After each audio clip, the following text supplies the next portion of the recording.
Good morning. দেখো এখন breakfast করব, একটু পরে করব, কিন্তু খাবার পত্র আমি সব রেডি করে নিয়েছি।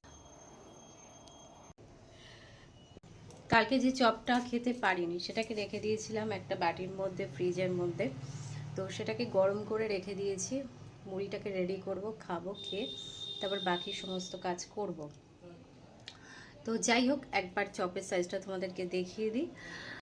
এই দেখো, ক্যাপসিকামের চপ, সাইজটা একদম বিগ সাইজের। আমার খাওয়া ঠিক উচিত না, কিন্তু খাবো, খেতে হবে। তো যাই হোক, আর এই যে ক্যাপসিকামের চপ, তো আর এই যে এটা দেখা যাচ্ছে মুন্ডুটা। তো যাই হোক, এখন ঢেকে রেখে দিই। এই হচ্ছে ব্যাপার। আজকে জলখাবার মুড়ি, শসা, কাঁচা লঙ্কা, ধনে পাতা আর এই চপটা দিয়ে খাবো মুখের টেস্ট ফেরানোর জন্য।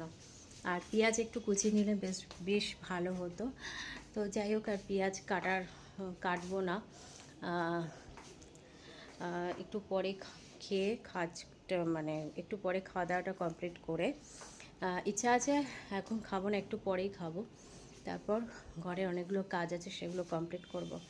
তো চলো এখনকার মতন ভিডিওটাকে এন্ড করি। ভিডিওটা ভালো লাগলে প্লিজ লাইক করো, কমেন্ট করো, শেয়ার করো।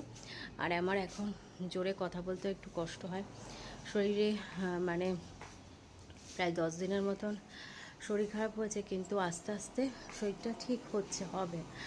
তো চলো এখনকার মতন ভিডিওটা এন্ড করি। ভিডিওটা ভালো লাগলে প্লিজ লাইক করো, কমেন্ট করো, শেয়ার করো আর সাবস্ক্রাইব করতে ভুলে না। চলো এখনকার মতন টাটা। আর নেক্সট ভিডিও কী করছি না করছি সেগুলোও শেয়ার করবো। চলো এখনকার মতন টাটা।